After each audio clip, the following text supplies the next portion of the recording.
Olá, bem-vinde, bem-vinda, bem-vindo. Esse é o AppCast, essa é a edição de número 121. Que bom que você está com a gente. Está chegando agora aqui no universo da app? Então acessa lá appbrasil.org.br para você conhecer um pouquinho do nosso trabalho, conhecer quem faz a app que é uma jovem senhora de 35 anos que está aí há muito tempo no mercado, trazendo discussões, soluções e aprendendo também todos os dias com a nossa indústria, né? Faz parte da app também, fazem parte da app os meus amigos, ela, Marta Gutiardi, que é diretora de diversidade e inclusão. Martinha, bem-vinda, meu amor. Bom dia, Lupe, bom dia, boa tarde, boa noite para todo mundo, que seja uma ótima conversa essa, estou muito animada. Não tenho nenhuma dúvida que será, porque ele também está aqui com a gente, ó. Ó o Adão Casares aí, ó. Ele está no momento casa agora. Um rebrand. É um rebrand agora. Exato. Bom dia. Falar em casa, tá um frio aqui em Interlagos. Tá. Tem que deixar a porta aberta por causa dos cachorros e da internet. Mas o programa é bom hoje, qualidade lá no alto. Vambora. Que bom, que bom. Gente, o assunto hoje aí, né? 3 letrinhas que estão dando o que falar. Em português, ESG. Em português, a gente está falando de uma maneira de fazer negócios que considerem o meio ambiente, a responsabilidade social e a governança como parâmetros de ações e investimentos. O ESG está diretamente ligado aos 17 ODS da ONU, né? Pode criar oportunidades no valor de 12 trilhões até 2030, de acordo com a Comissão de Negócios e Desenvolvimento Sustentável. Para saber mais como as empresas brasileiras se posicionam e quais são as oportunidades que existem aqui, a gente vai falar com a Greta Paz. Deixa eu chamar ela aqui. Greta, bem-vinda. Olá, Greta. Muito obrigada por esse convite. Legal. A Greta, que é jornalista e executiva da Eixo, EYXO, para ser mais específico, que é uma empresa especializada em experiência de conteúdo para marcas. Em 2009, foi escolhida pela revista Forbes como uma das pessoas com menos de 30 anos com o maior destaque no Brasil. Eu não tenho roupa para isso, hein, Greta? Até parece. Bacana.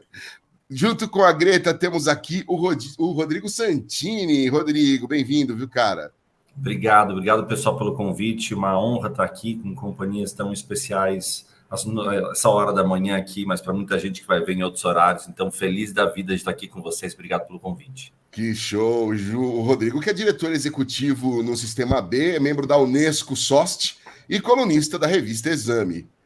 De novo, também serve para você. Também não tenho roupa. Aliás, eu não tenho camiseta branca, senão eu vinha combinando com você e com a Greta. Tudo combinado, aula. Legal. Marta, vamos para o primeiro papo? Vamos para o papo. Mas antes, rapaz, deixa a gente fazer aquela nossa lida de sempre, que é fazer a nossa descrição. A nossa autodescrição, é verdade. Isso, a nossa autodescrição, para que as pessoas consigam nos enxergar, enfim, entender quem nós somos. Então, eu começo, tá bom? Já que eu estou aqui, eu começo. Então, meu nome é Marta, eu sou uma pessoa de pele branca, tenho cabelo curto, ondulado, grisalho. Eu visto um vestido de gola com um azul e branco e tenho atrás de mim uma parede de fundo azul. Eu uso óculos redondo e estou usando um fone branco para me ajudar. Legal. Próximo. Rodrigo. Muito bem. Bom, eu sou um homem branco, também usando óculos, tenho barba e cabelo castanho, estou usando uma camiseta branca num fundo branco. Greta? Então, eu também sou uma mulher branca, de cabelos bem longos, ruivo. Estou usando uma camisa branca, um colar dourado e estou num fundo desfocado, que é a minha casa, que é um fundo bem claro, quase branco. Legal, Adão. Bom dia, eu sou um homem. Tenho aí uma mescla, sou moreno, um pouco mais claro. Estou na minha casa. A parede do fundo mostra algumas decorações da patroa, são garrafas com rolhas. Eu acho que é isso. Sou grisalho também, já numa certa idade, meus 60 anos, isso é bom citar, tá? E uso óculos quadrados. Bacana.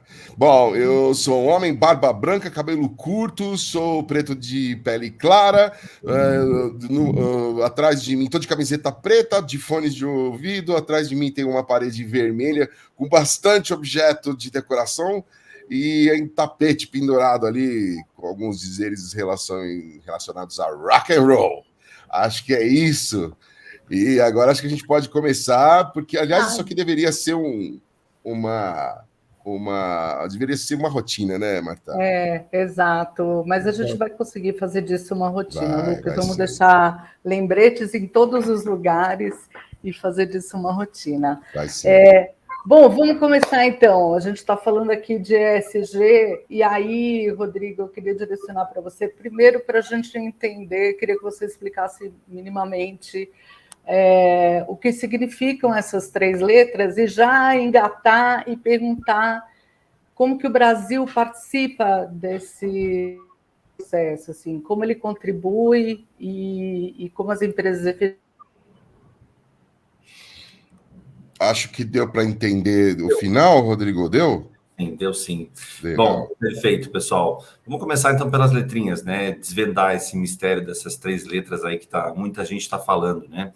Essas letras, essa sigla, na verdade, é uma sigla em inglês, né? ESG, e muitas vezes no português a gente usa também o ASG, é menos visto, mas tem a tradução dela, né? Então, esse E, né, que corresponde ao A, seria a questão ambiental, o meio ambiente, né? O S é a parte social e o G de governança. O que significa cada uma dessas áreas, né? É claro que ao longo do tempo, né, as empresas têm percebido o fato de que elas têm impactos, né? Quando elas produzem, quando elas, na verdade, estão no mercado. E, de certa forma, entender esses impactos para poder potencializar os impactos positivos e mitigar os impactos negativos é parte essencial da estratégia. Já não se pode mais olhar e falar, não tenho mais nada a ver com isso, né? Então, quando uma empresa atua, ela vai ter um impacto ambiental. Então, como é que ela olha para esse impacto ambiental, né? Como é que ela se responsabiliza por esse processo, buscando mitigar impactos negativos nessa história? E hoje em dia até já se fala muito em regeneração, né? Regenerar aquilo que se perdeu, né? Ou seja, não é só mitigar, até porque a gente já infelizmente, já destruiu muitas frentes, muitos ecossistemas. Então, é importante a gente se entender nesse processo como responsável dessa co-construção. Então, o ambiental vai olhar para essa estratégia, para esse pilar, e vai ajudar as empresas a definir estratégias para mitigar ou para regenerar, por exemplo, esses ecossistemas, esse território, esse espaço onde existe essa atuação. O S do social vai olhar muito para as relações humanas que existem dessa empresa, né? Seja com a sua comunidade, no seu território, seja com os seus trabalhadores, né? E aqui a gente fala, por exemplo, muito de diversidade nesse pilar. Diversidade, equidade e inclusão. Algumas empresas, organizações já falam do que a gente chama de Jedi, né? Que não tem a ver com Star Wars, né? Mas o Jedi aqui, na verdade, tem a ver com justiça, equidade, diversidade e inclusão, né? Porque existe também o fator de justiça muito importante nessa frente, né? Trabalhar com diversidade, equidade e inclusão é um processo de justiça, de trazer todos a participarem dessa mesa. Aqui a gente fala de questões salariais, a gente vai falar sobre questões, por exemplo, de saúde mental, saúde física dos colaboradores, né? Relação, por exemplo, com a cadeia de valor, né? As pessoas que estão nessa área. Então, a gente tem visto, né, vários escândalos, por exemplo, relacionados à cadeia de valor em relação ao trabalho análogo à escravidão, né? A gente viu isso muito aí presente no Sul há um tempo, mas também pelo país inteiro. Tem uma série de denúncias que têm sido feitas. Isso tudo está nesse espaço e não se pode mais dizer, eu não sou responsável por isso, porque é exatamente nesse pilar que a gente está olhando para poder mitigar essas questões ou para poder, ainda mais, trabalhar melhores condições para as pessoas. E quando a gente olha para o G, né, a governança, também nós tivemos, né, nesse ano uma série de escândalos envolvendo a questão de governança de empresas, né, a questão de como é que a gente olha, por exemplo, a estrutura dessa empresa. Quem são os diretores? Quem é o conselho? Quais são as políticas implementadas para que, de fato, essa empresa, por exemplo, não incorra em questões de corrupção, não incorra em questões, por exemplo, de direitos humanos? Esse arcabouço, né, essa estrutura da governança tem que estar muito forte, muito bem calcada, para que, basicamente, a empresa funcione, para que essas políticas aconteçam, para que seja de verdade o processo, né? E lá, quando falei também da questão ambiental, estamos em abril, né, nessa gravação, e olha, nós já tivemos escândalos ambientais, sociais e de governança muito fortemente nesse ano, né? E grandes escândalos que todas as pessoas ficaram sabendo, o que demonstra ainda mais uma necessidade, uma importância desse processo. Passando à segunda pergunta, né, em relação ao Brasil, o Brasil, sim, tem uma importância chave nessa história, né? Seja porque o Brasil é um país que tem uma série de diversidades, né, na sua população, porque ela é uma população que congrega uma série de culturas, né, uma série de etnicidades aqui dentro. Então, como é que a gente faz com que todas essas pessoas estejam inclusas nesse jogo? Quando a gente olha, né, para questões ambientais, a gente tem aí ecossistemas importantíssimos, não só para a região, para a América Latina, mas para o mundo, né? Por exemplo, a Amazônia como um controlador dessa temperatura, né? Criando os rios aéreos, né? E fazendo com que a gente possa ter as temperaturas que temos hoje nessa região, mas vamos falar também de outros ecossistemas super importantes, né? Como o Pantanal, né? Nessa região, por exemplo, do Cerrado, que é tão importante também e que tem sofrido muitas questões. A gente está falando de transição energética, né? O Brasil como um espaço, por exemplo, de energia limpa. Então, a gente está falando de um país que tem uma população de 200 milhões de pessoas, né? Que tem uma indústria altamente ativa, né? Com empresas, por exemplo, de nível global, sejam elas locais, né? Nascidas aqui, ou sejam, enfim, empresas que atuam nesse território, com todos esses outros temas na mesa, que fazem com que o Brasil seja um ator chave nessa história. Eu não diria somente importante, mas um dos mais importantes e estratégicos para que essa agenda tenha efetividade global, né?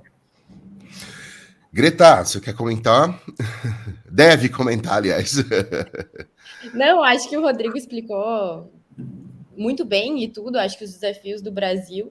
E eu, enquanto empreendedora da área da comunicação, acho que posso dizer o quão desafiador é, porque para que a gente entenda que a gente deixe um impacto, né? Quer queira, quer não, e que a gente precisa deixar um impacto cada vez mais positivo, a gente também precisa que os nossos clientes entendam isso, que os nossos fornecedores entendam isso, que a comunidade, que os trabalhadores. Então, é um desafio movimentar todos os stakeholders, né? Todas as pessoas envolvidas numa organização.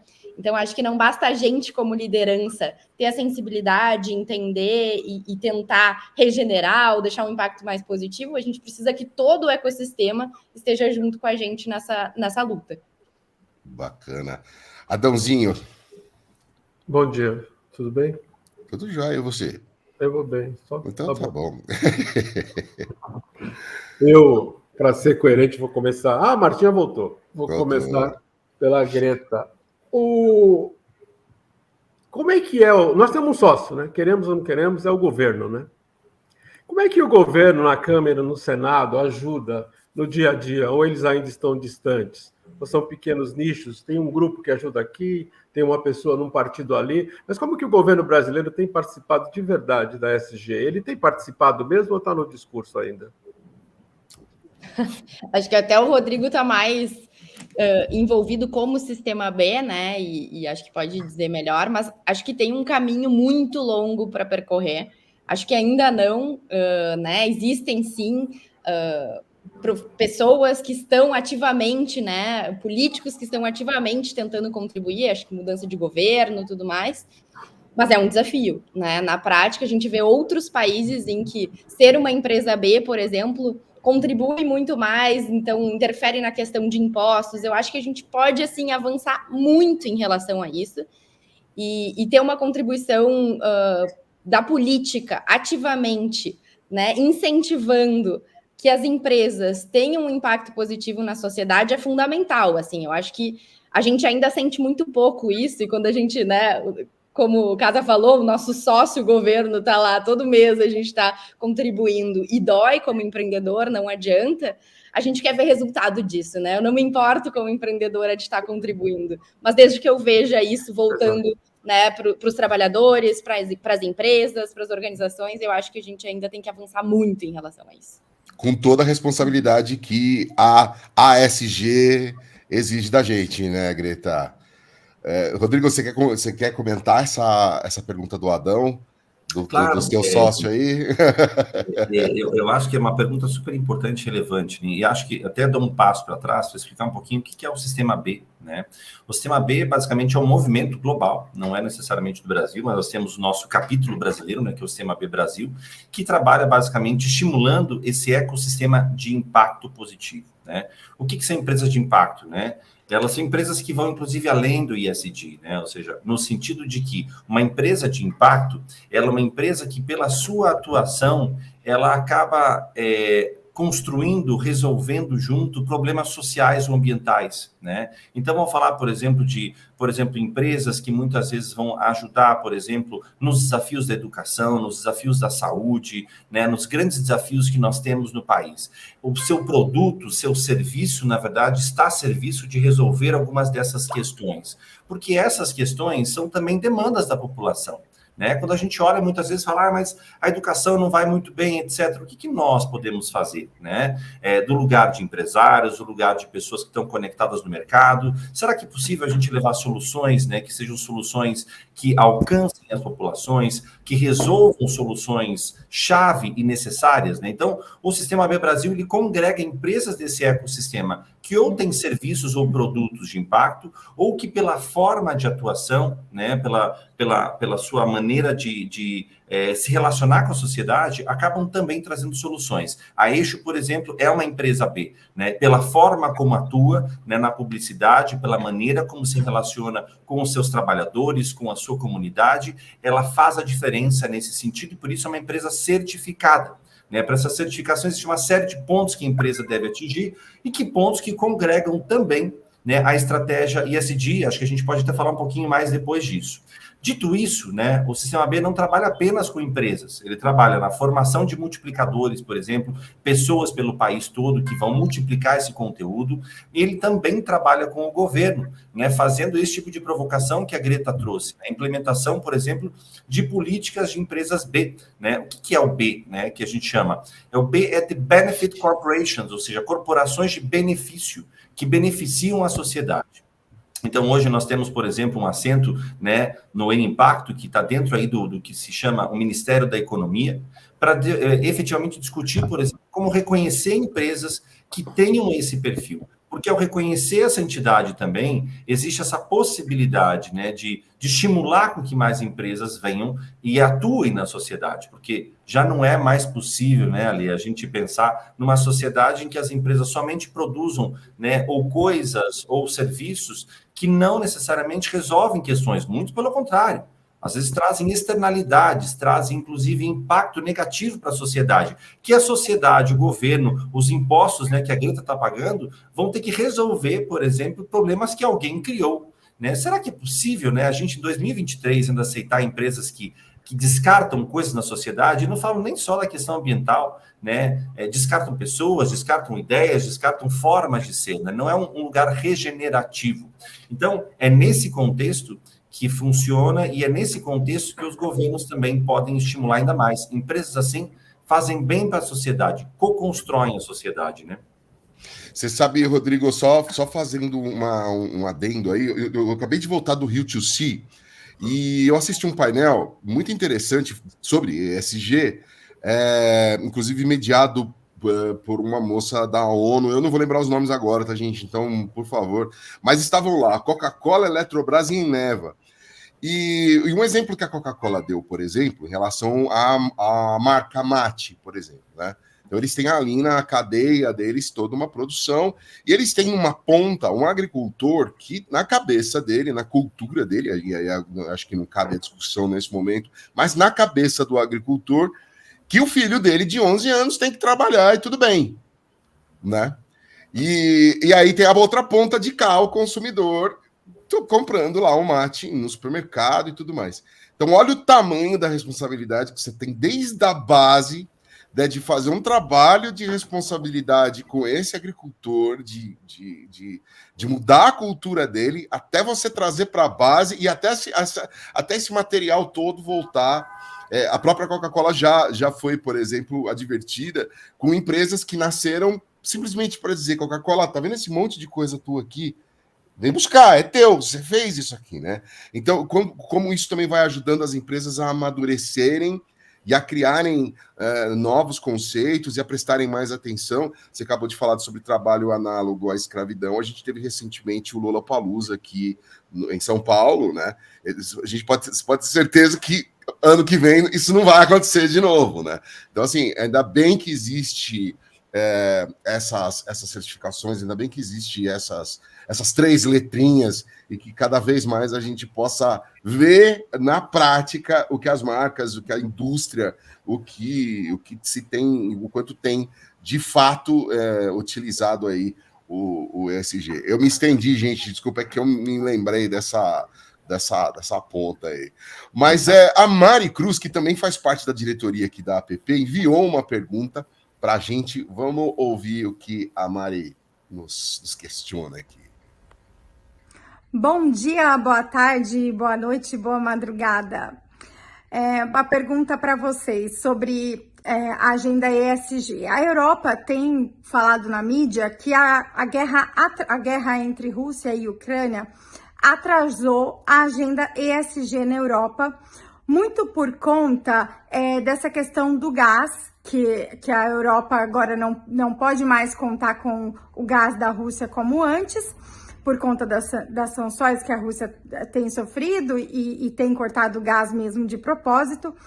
E aí a Europa está procurando outras alternativas, inclusive desmatamento de áreas preservadas para o pessoal se aquecer no inverno, enfim. E aí a gente entra até em economia, né? Com esse corte do gás da Rússia, a inflação europeia está terrível, está maior até que no Brasil. Eu queria saber como vocês veem essa questão e também quais seriam as alternativas para a Europa por conta dessa guerra na Ucrânia. Uau! Geopolítica aí no rolê. Vai, Rodrigo! Vai lá. Nessa história. Posso começar aqui, posso puxar um pouco dessa história. Eu acho que tem um lugar que primeiro, né? Acho que a gente percebe o quanto a questão da transição energética é um tema central hoje nas agendas e que não pode ficar para trás. Né? Quando a gente vê, por exemplo, uma situação como essa, uma guerra como essa, de tal gravidade, mas que é gatilho para outras várias questões, a gente para entender a vulnerabilidade que a gente tem enquanto a gente não faz uma transição energética responsável, cuidadosa, né? E a transição energética é muito interessante porque, geralmente, quando a gente olha para esse ponto, a gente somente pensa na questão ambiental, mas ela está extremamente ligada à questão social também. Se a gente faz uma transição energética muito rápida, por exemplo, né, sem pensar nos processos como um todo, muito rápido, digo, no sentido não só de velocidade, mas no sentido de pensar com tudo que vem junto.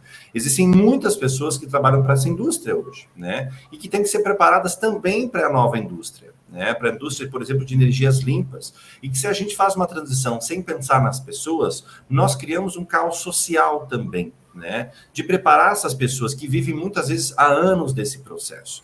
E aí eu volto naquele ponto, né, que eu falei inicialmente, né, quando a gente falou sobre a importância do Brasil, né? Vejam a importância do Brasil nesse ecossistema quando a gente fala de energias limpas, né? A gente está falando, por exemplo, de energia eólica, de uma série, por exemplo, de possibilidades que o Brasil tem, energia solar, etc., e que acabam sendo inspiracionais para o restante do mundo. Isso tudo para dizer que, assim, a guerra, eu acho que ela nos traz um grande exemplo de que a transição energética, ela tem que acontecer e tem que acontecer de uma forma cuidadosa, mas tem que acontecer numa velocidade em que seja rápida, calculando as pessoas que podem estar fora desse processo, porque senão a gente cria um caos em outras áreas. Mas o fato é, não se pode mais deixar de discutir isso. Energia continua sendo importante e relevante nessa nossa agenda atual, né? Seja do Brasil e do mundo. Pensar nesse ponto é essencial para a gente pensar desenvolvimento no futuro, né? Não se pode mais desenvolver com carvão, não se pode mais desenvolver, por exemplo, da forma como se desenvolvia. Então, o ponto é, como é que, por exemplo, países como o Brasil, né, podem inspirar outros países a criarem tecnologias, a se desenvolverem, para não ficarem reféns, por exemplo, de um ou dois países que detêm, por exemplo, hoje uma estrutura, né, de energia que acaba abastecendo muitos lugares e que, ao acontecer algo como, por exemplo, essa guerra, você volta 10 casas no jogo, né? Isso não é possível, não é algo aceito, digamos assim. Então, eu acho que aí volta no nosso ponto. O Brasil tem papel preponderante no processo de inspiração de países, por exemplo, e da Europa nesse processo também.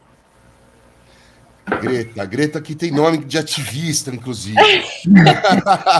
É verdade. Não, eu acho que, enfim, uma das questões que conecta com o que o Rodrigo falou é o quanto, e conecta com a pergunta anterior também, é o quanto a gente precisa pensar no micro, né, para a gente chegar. Então, quanto eu, como empreendedora, no meu negócio, posso estar olhando para energias renováveis, posso estar pensando como eu deixo um impacto melhor. E aí eu, como eixo, posso dizer, a gente mudou nossa sede, a gente saiu de um lugar, de um galpão que, enfim, não pensava, não foi pensado, né, em energeticamente ser eficiente, e foi para uma outra sede, né, num prédio certificado, pensando, cara, o que eu posso fazer? A gente olha lá para a Europa, mas o movimento começa com a gente, né? Então, eu com uma empresa de comunicação, onde tudo é virtual, tá, mas eu posso fazer alguma coisa, tá ao meu alcance. Então, eu acho que, e se eu tiver incentivo para isso, aí conecta com a política e tudo mais, nossa, se torna ainda mais interessante, né? Então, acho que é um movimento que começa da gente, que começa pequeno, mas que a gente tem que entender, a gente não pode olhar para a guerra lá e dizer, cara, não tem nada a ver com isso, tô aqui tocando. Não, tudo reverbera, né? E que movimentos que a gente pode fazer agora na nossa empresa, no nosso dia a dia, que façam com que a gente tenha essa transição de forma mais cuidadosa, de forma mais eficiente, mas que deixe um impacto positivo. Ô, Greta, antes de eu voltar para a Marta, que ela tem lá perguntas preparadas para você, Várias. a gente já aproveitando o gancho que você falou da Eixo, da onde veio, quando que de repente fez assim, ó, pau, ESG, e eu vou buscar certificação? Me fala um pouco desse caminho de vocês. Tá, legal. Então, isso surge desde a origem da empresa. Quando eu e meus sócios decidimos empreender, a gente não encontrava um lugar que a gente quisesse trabalhar. Acho que é um pouco millennial, né? Com privilégios, não posso dizer que não. Eu comecei a empreender com 21 anos. Então, eu sempre quis construir um lugar que eu fizesse que as mais de 8 horas que eu coloco por dia fizessem alguma transformação realmente relevante. Não encontrando exatamente esse ambiente, eu entendi, junto com os meus sócios, vamos criar uma empresa, né? E aí foi quando tudo começou. Se isso tinha nome de ESG, Sistema B, não tinha nome de nada. Era uma vontade, uma intenção. E aí, quando a gente tem intenção e a vontade, a gente vai buscar conhecimento, né? Então, como é que eu vou fazer para ter uma empresa que realmente seja, né, impacte de forma positiva a sociedade, que entregue mais para ela do que tira dela? Tinha vários jeitos que a gente falava sobre isso. E aí foi quando eu estava lendo um livro do fundador da Patagônia, que é, né, um empreendedor que eu admirava e tudo mais, eu me conectei com o Sistema B. Né? Ele falava das B Corps e tal, deixa eu pesquisar isso. Isso foi 2017, eu acho, mais ou menos. E aí, 2016, 2017, nossa, isso aqui é muito incrível, mas é um processo, né? É um processo que exige uma maturidade, acho que o Rodrigo explicou muito bem, é uma certificação. Então, eu entendia que eu precisava estar preparada enquanto empreendedora para isso, e foi durante o ano de 2019 que a Eixo conseguiu a sua certificação. Eu falo que foi um processo de 9 meses, porque às vezes a gente tem intenção, mas a gente não tem os caminhos. Eu acho que o Sistema B contribui muito nos caminhos. Eu quero fazer. sabe como fazer, tem gente que sabe. Então, vamos buscar, né? E aí foi esse processo de 9 meses para a gente conseguir a certificação em 2019. Agora a gente está num processo de recertificação, que eu acho que é extremamente importante também, né? Não é uma coisa que... É uma jornada, não é um ponto de chegada, agora sou certificada. Não, a empresa tomou outra proporção e agora tem outros desafios. Então, acho que foi assim, né? Essa conexão. E aí eu acho que é curioso. Depois a gente vai descobrindo os nomes e tudo mais, mas quando isso é realmente intencional e genuíno, não importa muito bem a sigla, o nome, as coisas. Claro que importa a busca pelo conhecimento, sem dúvida. Você não vira greenwashing, né, Greta? Exatamente. Martinha, vem para cá. Gente, pô, Lucas, você pegou uma parte. Uma parte? Disco, eu roubei! Não, mentira. Mas quando a gente fala de ESG, né? Quando a gente fala de ESG, quando a gente fala de diversidade, equidade e inclusão, quando a gente fala até de cultura nas empresas, as pequenas e médias empresas não se reconhecem nessas falas, né? Porque elas entendem normalmente que isso cabe às grandes corporações. E é importante, Greta, muito importante ouvir você falar sobre isso, né? Porque elas precisam de um espelho, elas precisam se enxergar em algum lugar. Eu queria saber como é que você se relaciona com seus pares depois dessa certificação, né? Como é que você se relaciona com seus fornecedores e com outras empresas que, inclusive, competem com você no mercado e com seus clientes. E queria também, Rodrigo, saber como as empresas pequenas e médias têm se comportado em relação ao ESG, se elas aderem facilmente, se tem um discurso voltado para elas, enfim. Porque depois eu queria trazer mais para o chão ainda e entrar numa outra questão. Eu sempre gosto de dizer que a certificação, né, ser uma empresa B certificada é aquela certificação que tu mais quer que os teus concorrentes tenham também. Porque eu acho que isso ajuda o mercado. Então, assim, eu já fiz inúmeras reuniões com concorrentes, né, que estavam curiosos sobre a certificação. E é um processo incrível, porque custa. Óbvio que custa, né? Reconhecer os trabalhadores, né? Trabalhar a educação de uma forma realmente forte, tudo mais, tem um custo. Então, é aquela certificação que a gente quer que todo mundo tenha, porque o mercado fica mais forte, todo mundo fica mais forte.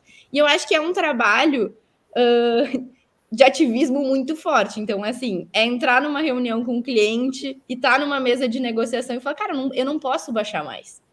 Porque isso impacta num todo, que eu zelo muito, né? Que é o impacto que eu gero. Tá criando para um cliente e olhar o elenco e poder falar, esse elenco não tem condições de, em 2023, vocês estarem fazendo esse briefing de elenco. Não dá. Cadê a diversidade? Cadê, né? Tá dentro das áreas da própria empresa, sempre falando. Então, recrutamento e seleção. Cadê os profissionais trans dentro da Eixo? Então, assim, é um processo muito... E eu, como CEO da empresa, estou todo dia trabalhando isso, né? Com os fornecedores, então, um cuidado imenso. Quem que a gente está contratando? Desde um happy hour que a gente vai fazer dentro da Eixo, que a gente vai colocar uma chopeira. Eu estou preocupada em... Tem como a gente trazer uma galera, um fornecedor... né? A gente sempre trabalha com uma galera que é uma cervejaria de pessoas pretas. Eu falo, cara, se eu puder reforçar isso, eu vou estar sempre buscando. Então, é intencionalidade todos os dias. Então, acho que, Marta, como é que eu trabalho com todos esses stakeholders todo dia reforçando as mesmas mensagens que são importantes, sejam clientes, fornecedores, concorrentes, trabalhadores, todo mundo. E é que depois, eu sempre falo isso, depois que tu coloca essa lente, tu enxerga o mundo dessa forma e tu enxerga o teu papel dentro da sociedade dessa maneira, não tem como desver, né? Não tem como a gente... Aí a gente quer toda hora entender como é que a gente melhora. E eu digo que a minha motivação a crescer, a Eixo por crescer e tudo mais, não me tira da cama, né? O que me tira da cama é isso, é falar, cara, este pode ter um impacto muito maior, pode mudar coisas de uma forma muito mais forte. Então é isso, assim, eu acho que todo dia tá reforçando as mesmas mensagens, infelizmente, mas também ver as pequenas transformações, grandes passos, e eu acho que isso tá nas pequenas, nas médias e nas grandes empresas. Todo mundo pode ter um olhar para isso, né? Todo mundo pode estar entendendo o seu impacto. Então, eu acho que a gente precisa começar pequeno é melhor, né? Este, quando se certificou, era bem menor do que é hoje, assim. E aí a gente vê, assim, a gente tem, por exemplo, com os trabalhadores, a gente tem a intimidade mesmo, eram menos de 30 colaboradores, então é aquela coisa que tu conhece a história da pessoa, que tu sabe como tu tá impactando, então acho que isso é muito legal para todo mundo. Desculpa, Rodrigo, só queria complementar aqui uma coisa. Primeiro que é isso mesmo, né, Greta? Eu acho que depois que você adquire o conhecimento, aí passa a ser uma decisão, né? Aí o peso é maior, inclusive. Mas a gente sabe que números são importantes, até como argumento, né? E você sente que mudou o posicionamento da sua empresa, ou que você conquistou uma fatia maior de mercado depois da certificação? Porque estamos aqui usando argumentos para que as nossas agências e empresas parceiras também adiram, né, ao ESG. E na verdade a gente se certificou no final de 2019 e no ano seguinte começa a pandemia, né? Então foi uma grande questão. E eu digo, a Eixo em 2020 dobrou de tamanho, né? Era algo que a gente não esperava. E aí foram muitos movimentos, mas um deles eu acho que foi muito marcante para mim, que eu posso citar, que foi quando aconteceu, né, todo o episódio de George Floyd e tudo mais. Eu falei, todo mundo postava aqueles quadrados pretos, as agências, principalmente as empresas de comunicação. Eu falei, o que eu faço agora, né? Ainda sem conhecimento, já certificada, né? E eu acho que por isso que eu mostro que é uma jornada, não é um ponto de chegada, não sabia tudo, porque me certifiquei. E eu chamei as duas únicas pessoas pretas que tinham dentro da empresa e falei, o que fazemos, né? Ignorante.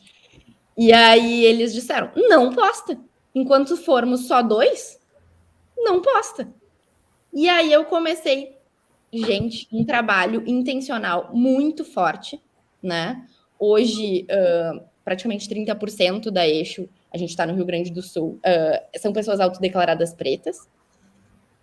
Então foi um processo muito longo. E aí o que começou a acontecer? Os nossos próprios clientes. Então, por exemplo, um cliente que a gente atende, a gente entrou numa concorrência e ele queria saber a diversidade do time que atende ele. Legal. E a gente ganhou a concorrência, né? Então, intencionalmente ele queria, intencionalmente a gente tinha buscado. E aí, uma super oportunidade de negócio. Por quê? Porque ele já tinha sensibilidade de entender. Quem faz comunicação, para mim, precisa ter esse olhar de diversidade.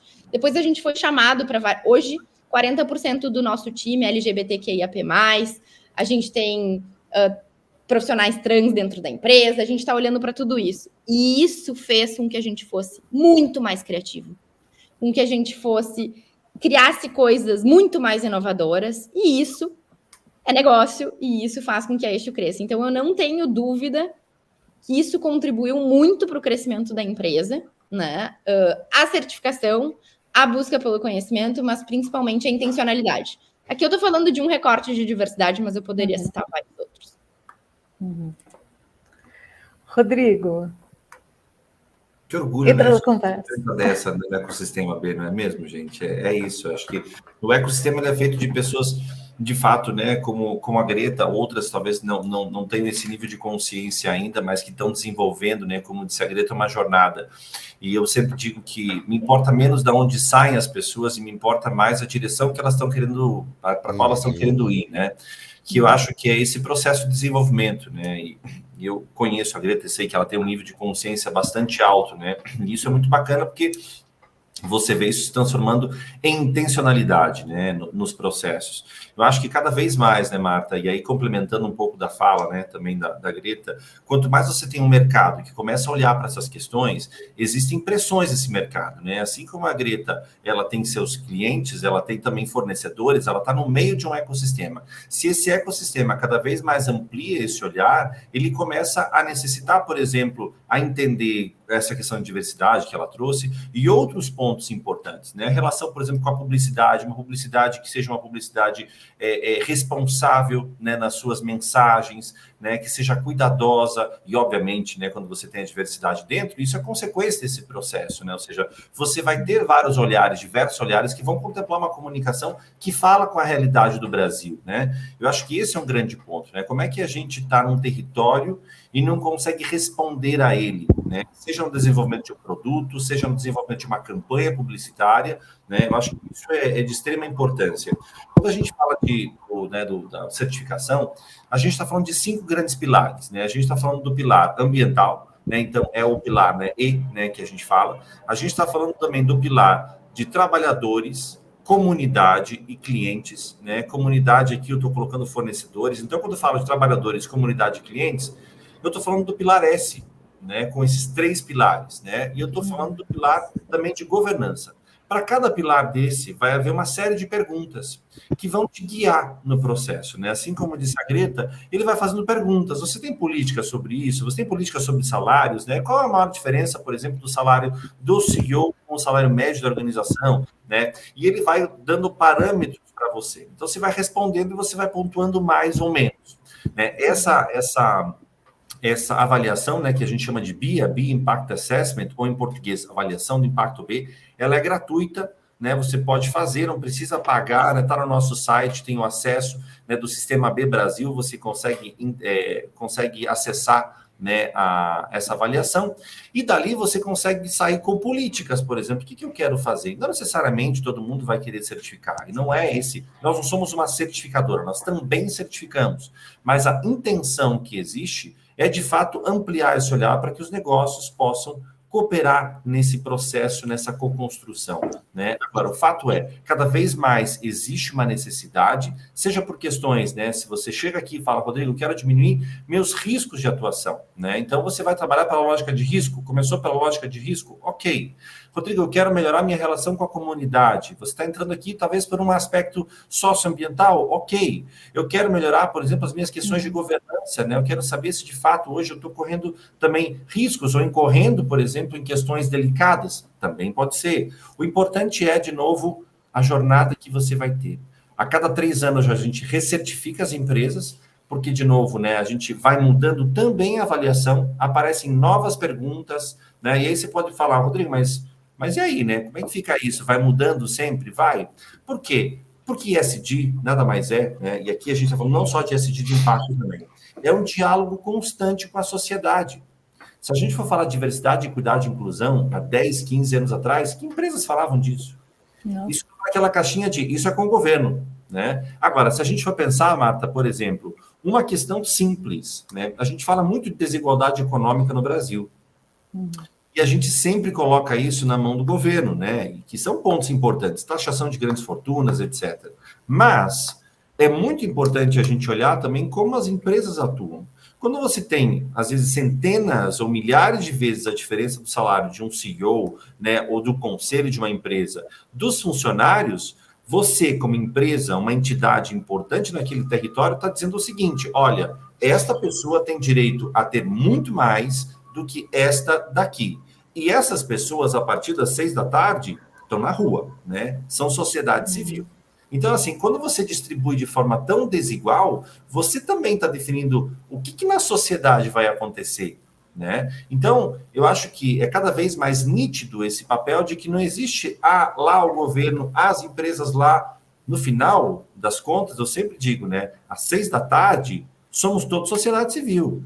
E aí nós que nos viremos nesse processo, né? Então, assim, não tem essa divisão, né, que a gente coloca de primeiro, segundo, terceiro setor, etc. A gente, a comunidade, né, a sociedade, a gente está junto nessa história. O medo que eu tenho de andar na rua é o mesmo medo que talvez uma pessoa que seja em situação de rua também tenha, por questões diferentes. Né? Essa pessoa tem medo de que a barraca dela, que ela vive, seja levada. O meu medo de ser assaltado, ou essa pessoa também tem medo de ser assaltada. A gente está junto neste processo, com estruturas desiguais para enfrentar as mesmas questões. E as estruturas não são casuais, tem escolhas por trás delas, né? Então, eu acho que quando a Greta olha e fala, temos que ter mais pessoas negras aqui, o que ela está dizendo é, temos que fazer com que essa sociedade seja mais igualitária, e parte desse processo é fazer com que as pessoas tenham oportunidades de trabalho para que possam se expressar, para que possam ter acesso ao dinheiro e ao poder, né? E isso acho que é essencial, e todas as empresas, pequenas ou grandes, voltando à sua pergunta, podem fazer isso, Marta.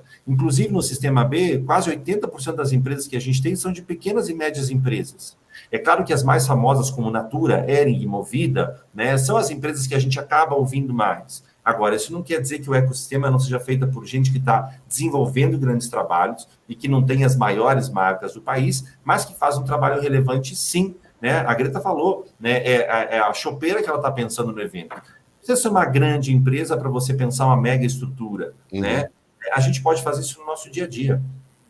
E o fato de você procurar um fornecedor desse tamanho também faz parte do ecossistema, de você ajudar o ecossistema e tudo mais. Aliás, deixa eu dar um puxão de orelha aqui, em cima do que o Rodrigo falou, do medo. Muita gente tem medo hoje em dia de pegar uma moto, botar um isopor nas costas e fazer entrega para não apanhar na rua, né? Então... Atenção, bem grandes lembrado, marcas. Lupe, bem lembrado. Atenção, grandes marcas que pregam aí ESG, que fazem. Não paguem seus fornecedores com 120, 180 dias. Esses seus fornecedores pequenos, eles não têm braço para poder te ajudar. Até porque você não deixa de pagar os teus investidores. Você não fala para eles, olha, eu não tenho como te pagar esse mês, e fica aí com 4, 5 notas. Então, assim, olha para isso também, olha para esse ecossistema, porque não adianta nada você ter mais pretos, mais pessoas LGBTs, mais pessoas com deficiência e você não prestar atenção em toda uma cadeia e não inserir essas pessoas da maneira como elas são inseridas. Desculpa, a gente, foi um desabafo. Os entendedores Lupe, entenderam. Eu te amo. Mas vamos voltar aqui. Adão, você está muito quietinho aí. Faz uma pergunta aí para a gente começar a encaminhar para o final. Como eu estou quieto? Estou escutando. E o Rodrigo é uma loucura. Eu tento pegar uma pergunta, mas ele fala 48 coisas, eu não consigo. Desculpa, me excedi em casa. Eu quero aprender e eu falo, agora é isso. Não, agora isso é mais legal. Não, isso é importante. Ô, Lupe, só para te dizer, nesse negócio de pagar em 120 dias, aquele fornecedor de cerveja que cobra publicidade em 120 dias, o meu SG com ele é não comprá-lo, entende? Isso. Compra outra marca. É isso. Greta, algumas coisas. Você disse no meio da sua fala que você admirava o rapaz da Patagônia. Não admira mais? Aconteceu alguma coisa nessa relação? Ou eu entendi errado? A Greta teve um... Ela saiu do corpo agora. Agora a Greta saiu do corpo agora. Não, continua admirando demais. Então, mas a minha pergunta é para você mesmo, Greta. Não, maldade só, um pouco de maldade, para a gente dar uma risada. Você pegou a sua empresa e moldou os seus sócios para ter dentro da cadeia toda no ESG, né? Eu posso entender, pelo pouco que eu conheço, tá? É que o ESG só funciona se vem de cima para baixo, né? Ele não funciona de baixo para cima, né? Se não vier pelo dono, pelo VP, pelo diretor, não funciona de baixo para cima, tá? E aí, uma outra coisa que eu captei do Rodrigo, esse BIA que você falou, se eu entrar, ele dá para a gente fazer domesticamente também na casa da gente, para saber se a gente está tendo alguma coisa errada? Me deu uma curiosidade. Quer começar pela Greta aqui. Com certeza. Eu sempre falo que é quem está com a caneta na mão, né? Eu acho que sim. Não, se a liderança não entende, não coloca isso como prioridade, é muito difícil a mudança acontecer, né? Então, e eu acho que num nível de impacto da organização é impossível. Né? E tanto é que eu não encontrava o lugar que eu quisesse trabalhar, fui criar o meu, né? Porque eu entendi que eu não ia mudar as grandes organizações que eu tinha trabalhado e que eu não conseguia alcançar isso, né? Então, acho que sim. E aí, quando a gente vê, por exemplo, quantas mulheres CEOs de agências, lideranças de agências temos hoje, né? E aí começa por aí. Então, acho que sim, meu olhar é muito diferente. A caneta está na mão de uma mulher, né, tocando um negócio. Então, com certeza, Casa, assim, essa intenção, ela tem que vir da liderança, na minha visão. Das lideranças, né? Okay. Concordo, acho que, só voltando ao ponto da Greta, acho que ESG não é uma área, né? É uma cultura, uma forma de ver as coisas. Então, basicamente, se a gente tem algumas pessoas trabalhando nisso, né, com uma área só, isso não vai se expandir, né? Isso não vai criar uma mudança ali na forma de ver as coisas. E respondendo a sua pergunta, Casa, a BIA, né, a avaliação de impacto B, ela é feita para empresas, né? E não é nem feita para organizações sociais, por exemplo, para o governo, mas para certificação, tá? Agora, claro que organizações, por exemplo, sociais, etc., que querem olhar e falar como é que a gente está aqui trabalhando, como é que a gente está fazendo, isso também pode ser feito. Para pessoas físicas é mais difícil, porque você vai falar a relação com trabalhadores, com, por exemplo, fornecedores, etc. Claro, né, se você tem ali, talvez um ecossistema de pessoas que trabalham, etc., poderia até ser interessante para pensar, mas ele está muito pensado nesse sentido. E mais, né, poderia dizer, tá, mas assim, eu vou fazer uma avaliação dessa, um questionário que uma Natura respondeu, não tem nada a ver comigo, né, a minha empresa tem 5 funcionários, está tudo bem. Quando você começa a responder, você vai escolher o setor que você está, você vai falar o número de funcionários, esse questionário, ele tem uma inteligência que ele vai basicamente se adaptando às suas respostas. Então, as perguntas que vêm vão estar de acordo com a resposta anteriormente dada. Né? E aí você vai construindo isso na realidade que você tem. Então, sim, a avaliação de impacto B vai olhar para todo e qualquer tipo de tamanho de empresa e para uma série de segmentos e setores. Né? Também não é só um ou dois, você vai ter uma série de segmentos específicos ali para você olhar também. Obrigado. Bacana, gente. Bom, eu tenho que começar a ir para o final. Martinha levantou o dedo. Eu estava aqui te mandando um WhatsApp falando, eu ainda tenho uma pergunta. Pelo amor de Deus. Vamos lá. Eu queria só... Bom, a gente vai ter que resumir um pouco, mas eu queria só falar sobre o G da governança, né? Porque o G ele fala muito de avaliação de riscos e tem uma questão que eu percebo, acho que todos nós aqui, principalmente quem trabalha com publicidade e com comunicação, percebe muito nas empresas que é o declarar o que ainda não está feito, né? Principalmente quando a gente fala de ESG. Queria que você falasse um pouquinho do G, Rodrigo, como é que isso pode colaborar para evitar o greenwash e o que a gente também chama de diversity wash, né? Claro. Pode responder com calma, Rodrigo. Temos tempo. Vai lá.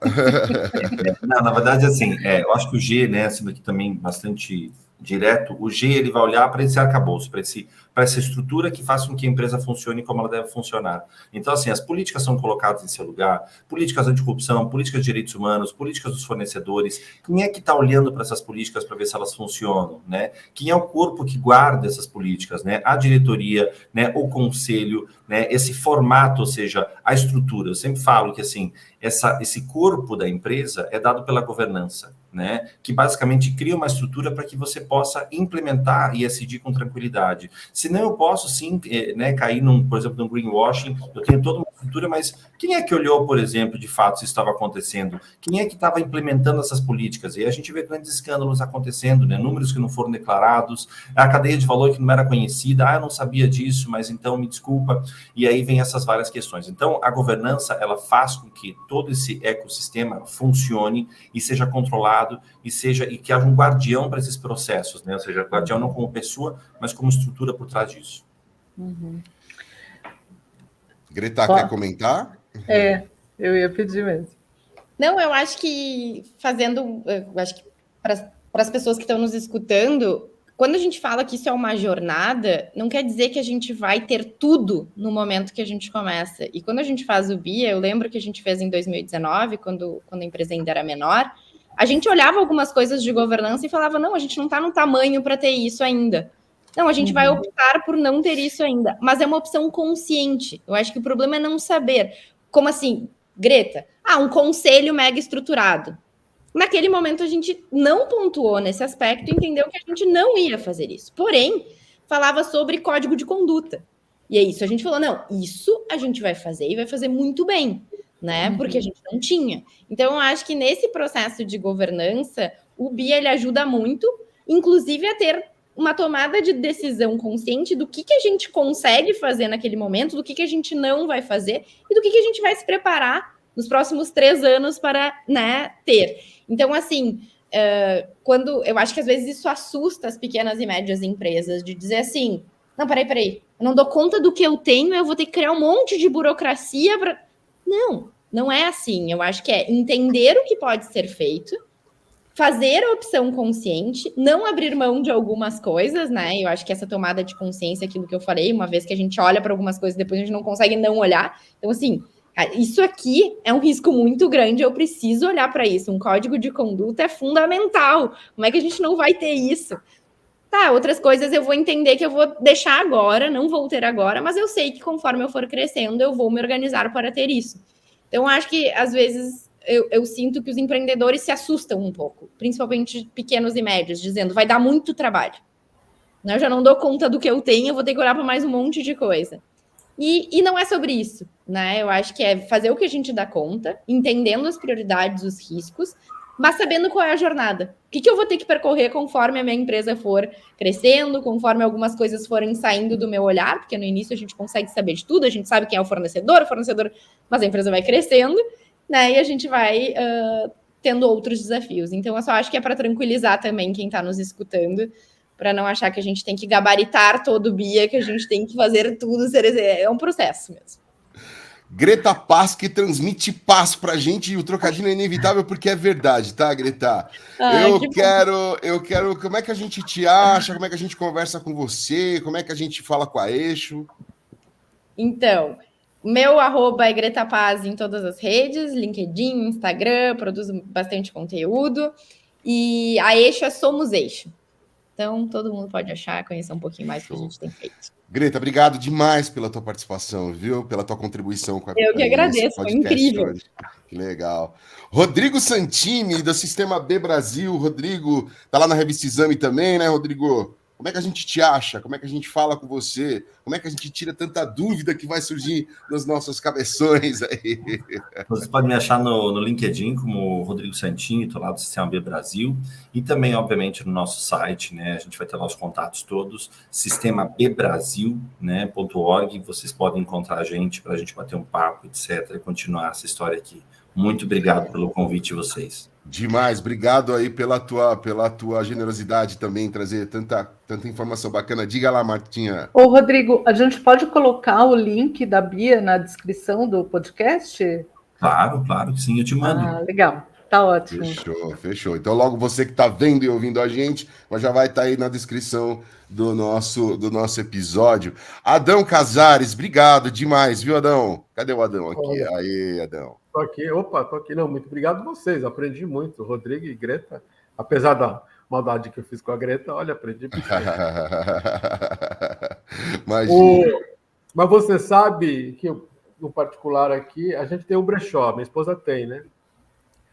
E ela tem aí 1.500 peças. Eu criei para ela uma campanha que brechó é sustentável, porque eu vendo uma roupa que já foi o carinho para alguém e não precisa fazer outra, né? Mas o que eu apanho com esse discurso com meus amigos, que brechó é sustentável, coisa nenhuma. Roupuzada. Porcaria. Não é sustentável, você não precisa fazer outra calça, você está comprando aqui, mas eu apanho muito nisso. Casa, para ter uma ideia, a Eixo tem um brechó. A galera está organizando agora uma forma de um consumo mais sustentável.